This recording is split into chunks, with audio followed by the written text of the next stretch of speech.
पीते हैं, तेरी याद का अमृत पीते हैं।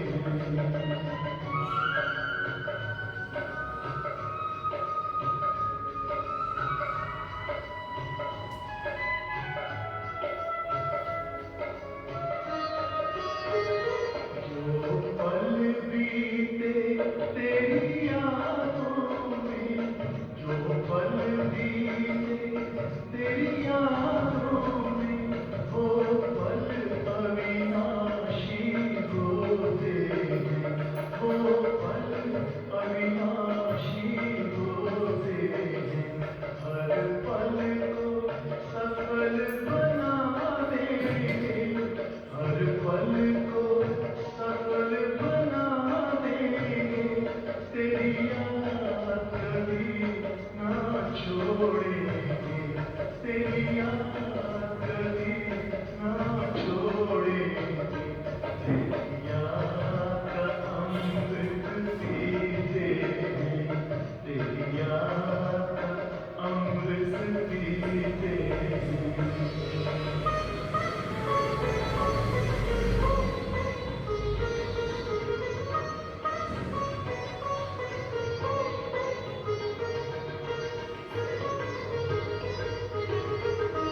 प्यारे ब्रह्मा बाबा, आंखों में नाम तेरे, आंखों में तुम समाए आज ही के दिन।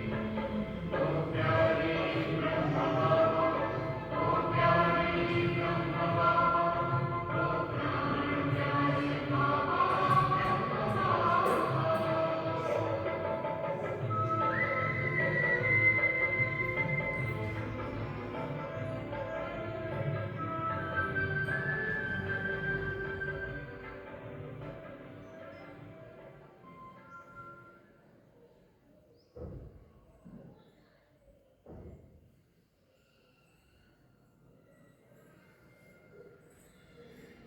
अपनी बात क्या चल रही थी?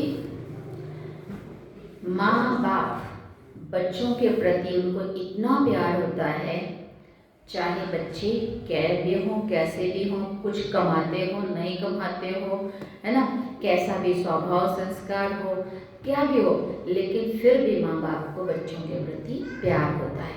ये दुनिया में भी होता है, एक जन्म के रिश्तों में भी ये होता है। माँ बाप का ही एक ऐसा रिश्ता है जो बच्चों के प्रति निस्वार्थ प्यार का होता है। अपने लिए चीज़ नहीं होगी, वो बच्चों के लिए कहाँ से भी करेंगे, क्या भी करेंगे, होता है कि नहीं होता? यहाँ पे माँ बाप हमारे, हम बच्चों को बहुत प्यार करते हैं। आप सबको पता चलता है बाबा हमें प्यार कर रहा है, चलता है, पता महसूस होता है? हाँ, हमें बहुत प्यार करता है, बोलिए, महसूस होता है ना, बाबा हमें बहुत प्यार करता है। अरे बाबा का प्यार है, सब यहाँ पहुँचे हो इस टाइम, यहाँ जो बैठे हो, ये बाबा का प्यार है हम बच्चों के प्रति। क्यों दीपक भाई, सही है ना? बाबा हमें बहुत प्यार करता है, इस चीज़ को महसूस करो। और वो महसूस करने के लिए हमें क्या चाहिए? बुद्धि की लाइन क्लियर चाहिए। बाबा के प्रति क्या है ना, वह एक तरफा नहीं होता कभी भी, है ना, वो हमें लगातार प्यार करता रहे और हम, हाँ, जैसे एक पता है कहावत है कि माँ देखती है बच्चे की तरफ और बच्चे देखते हैं जंगल में कहाँ घास चारा मिलेगा है कि नहीं? मतलब हमारी भाषा में कहावत है ये, मतलब वो मुझे मेरी भाषा नहीं बोलने आ रही, बट उसमें ऐसा बोलते हैं कि माँ बच्चों की तरफ देखती है, उसका ध्यान उनकी तरफ होता है और बच्चे अपने में मस्त होते हैं। तो कहीं हमारे साथ ऐसा तो नहीं हो रहा है? ऐसा तो नहीं हो रहा है ना? माता पिता जो अभी हमें संगम युग पे मिले हैं, जिनको पहले हम जन्म जन्मांतर भूले हुए थे। देखो सतयुग में भी लौकिक माता पिता याद थे, त्रेता में भी वही याद थे, द्वापर से फिर पूजा पाठ भक्ति करने लगे तो भगवान को याद करते थे, बट पहचानते तो नहीं थे ना। परंतु आत्मा फिर भी परमात्मा को याद तो करती थी, भले नहीं जानती थी तो वो भी माता पिता की तरफ आकर्षित तो होती थी, कहीं तो है ना, कुछ तो है, कहीं तो है।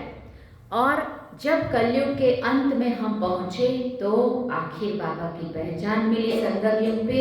और फिर अब जब सारे रिश्ते जो भक्ति मार्ग में हमने गाए थे, तू ही माता पिता बंधु सखा सब कुछ मेरा तू ही है, तो वो तो सारे लौकिक में सब है, माता अलग पिता अलग बंधु सखा बच्चे पोतरे दोतरे, कितने सारे रिश्ते नाते हैं दुनिया में, है ना। लेकिन फिर भी ये अलौकिक रिश्ता और ये आत्मिक जो नाता है ना शिव बाबा के साथ, ये तो फिर भी अनादि अविनाशी है ना। इसकी जगह तो कोई नहीं ले सकता ना, बाबा की जगह कोई नहीं ले सकता। दुनिया में भले हमारे कितने भी नियरेस्ट डियरेस्ट लोग होंगे, परंतु बाबा जो हमारे को प्यार करता है वो प्यार दुनिया में और किसी से भी नहीं मिल सकता। इसीलिए दुनिया से जब हम थक जाते, हार जाते, जब बेटा याद नहीं करेगा, बच्चा नहीं पूछेगा, बेटी नहीं पूछेगी, बहू नहीं पूछेगी, कोई नहीं पूछेगा, या पियर वाले ससुराल वाले जो भी, जब थोड़ा भी कहीं पे भी कुछ भी होगा, फिर क्या कहेंगे, हे भगवान अब तो ये मेरा है कि नहीं? क्यों? क्योंकि वो हमारा अनादि है, अविनाशी। तो आत्मा का नाता परमात्मा से द्वापर युग से तो था ही था, पहचान भले थी या नहीं थी। संगम युग पे जैसे ही शिव बाबा ब्रह्मा बाबा के तन में आया, ब्रह्मा बाबा की पहचान मिली। शिव बाबा ने ब्रह्मा बाबा के द्वारा इनकी भी पहचान दी, हमारी भी पहचान दी। ये तुम्हारा अलौकिक पिता है, ये संगम युग में नई दुनिया बनाने आया है। तुम तो नई दुनिया में जाने वाले हो, तुम तो देवता की कितनी सारी बातें याद दिला दी, तुम तो देवता बनने वाले हैं। पहले दिलाया था किसी ने याद आज तक? तो शिव बाबा ने ब्रह्मा बाबा के तन में आकर के हमें जो उस देवत्व का एक स्मृति दिलाई, तुम तो देवता बनने वाले हो, तुम तो बहुत ऊंच थे, तुम तो बहुत श्रेष्ठ थे, तुम तो बड़े गुणवान थे, तुम तो देव आत्मा थे, 16 कला संपूर्ण थे। तुमने श्री राम के साथ भी पार्ट बजाया, श्री कृष्ण के साथ भी पार्ट बजाया, द्वापर में राजा महाराजा बन के भी पार्ट बजाया, भक्ति भी तुमने की, मंदिर भी तुमने बनाए। क्या क्या नहीं बाबा ने याद दिला, सारा कुछ याद दिलाया जो हम सब कुछ भूले हुए थे। अब संगम युग में आके शिव बाबा ने ब्रह्मा बाबा के द्वारा हमें सारी बातें जो याद दिलाई, हमारी भी पहचान दिला दी, हमारे घर की भी याद दिला दी, नई दुनिया की भी याद दिला दी, है ना। तुम भी देवता बनने वाले हो, तुम्हें कैसे बनना है वो भी याद दिला दिया। तो कितना बड़ा पार्ट हुआ संगम युग में। ये अलौकिक पिता जिसको हमने कहा ना, माँ तुम मात पिता हम बालक तेरे, तो यही वो ब्रह्मा माँ है, बड़ी माँ है, परमात्मा पहली माँ, ब्रह्मा दूसरी माँ, उसके बाद है फिर दुनिया की जो भी माँ है। बाकी परमात्मा और ब्रह्मा ने सृष्टि रची, तो परमात्मा के द्वारा परमात्मा ने ब्रह्मा द्वारा सृष्टि रची, तो ये बड़ी माँ हो गई, ये माता वो पिता, तो मात पिता हम बालक तेरे, कितना बड़ा पार्ट है। तो ऐसी माँ को हम भूल सकते हैं क्या? आज उनका दिन है। 18 जनवरी गीता के 18 अध्याय पूर्ण करके ब्रह्मा बाबा ने अपनी संपूर्ण अवस्था को प्राप्त किया, व्यक्त से अव्यक्त वतनवासी फरिश्ता बने। और वो भी किस लिए? वो भी याद दिलाया कि अभी तक जो चींटी मारन की सेवा धीरे धीरे हो रही थी, अब मैं इस वतन से उस वतन में जाकर के फरिश्ता बन करके और मैं क्या करूँगा, अब मैं इस सेवा को और पूरे विश्व में कैसे ये सेवा हो, सभी मनुष्य आत्माओं के अंदर कैसे, वो बाबा ने याद दिलाया। उसके लिए बाबा फरिश्ता बना, जो साकार में रह के भी काम नहीं हो पा रहे थे क्योंकि 92 साल की उम्र थी। तो जो इस उम्र में भी बाबा नहीं कर पा रहे थे, बाबा ने कहा मैंने इसलिए ये कमरा और कपड़ा बदली किया। ये बाबा ने वतन से पहली बार जब गुलजार दादी के तन में बाबा प्रवेश हुए और सबको लग रहा था कि बाबा तो चले गए, लेकिन बाबा गए। बाबा ने क्या कहा? मैं गया नहीं हूँ, मैं यहाँ ही हूँ, मैं तुम्हारे साथ था, तुम्हारे साथ हूँ, तुम्हारे साथ रहूंगा, अंत तक रहूंगा, साथ चलेंगे और साथ राज्य में आएंगे, साथ रहेंगे। तो ये बात जब बाबा ने याद दिलाई, ये था वो 21 जनवरी का दिन, जिस दिन पहली बार गुलजार दादी के तन में शिव बाबा और ब्रह्मा बाबा दोनों ने प्रवेश किया। और ये बात याद दिलाई कि तुम क्या सोचते हो, मैं चला गया हूँ, मैं गया नहीं हूँ, मैंने सिर्फ कमरा आना इस वतन से उस वतन में, सूक्ष्म वतन में, इस वतन से उस वतन में कमरा बदली किया और कपड़ा, ये स्थूल देखो, इससे मैं फरिश्ते की देह को मैंने प्राप्त किया, मैंने संपूर्णता को प्राप्त किया तुम्हें संपूर्ण बनाने के लिए। क्यों किया बाबा ने ऐसा? हम बच्चों को आप समान बनाने के लिए कि हम, क्योंकि फरिश्ता बने बिना हम देवता नहीं बन सकते। ये हमारी यात्रा है। कलयुग से हम संगम युग पे आ गए और संगम से अभी क्या बनना है?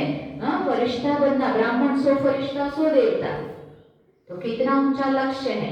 तो इस लक्ष्य को सामने रखते हुए आज के दिन जो बाबा हमेशा मुरली में कहता है, बाप समान बनना है, संपूर्ण बनना है, संपन्न बनना है ना। तो संपन्न और संपूर्ण बनना ही माना हमारा जो लक्ष्य है उस तक पहुंचना। बाबा ने जो किया, बाबा ने जैसे अपने को तीव्रता लाई हुई, तीव्रता हम सब बच्चों को भी बाबा के जैसा करनी, बाबा को देखना है।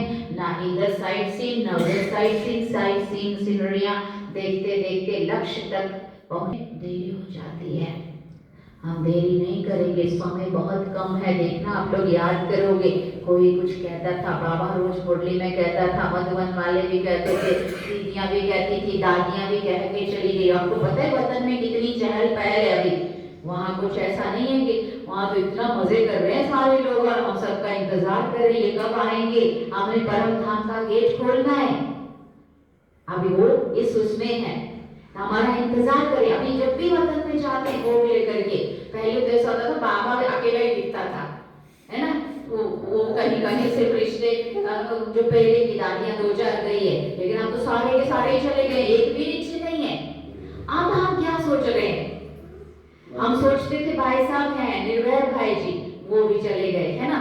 हम सोच रहे थे एक दादी कोई तो रहे, दादी भी चली गई, लास्ट दादी बच गई थी, वो भी चली गई।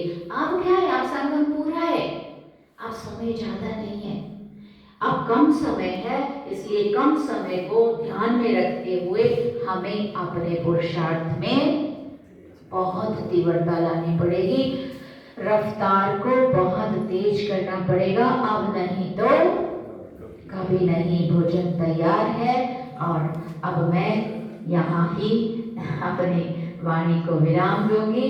बाकी तो बाबा की बातें तो बहुत सारी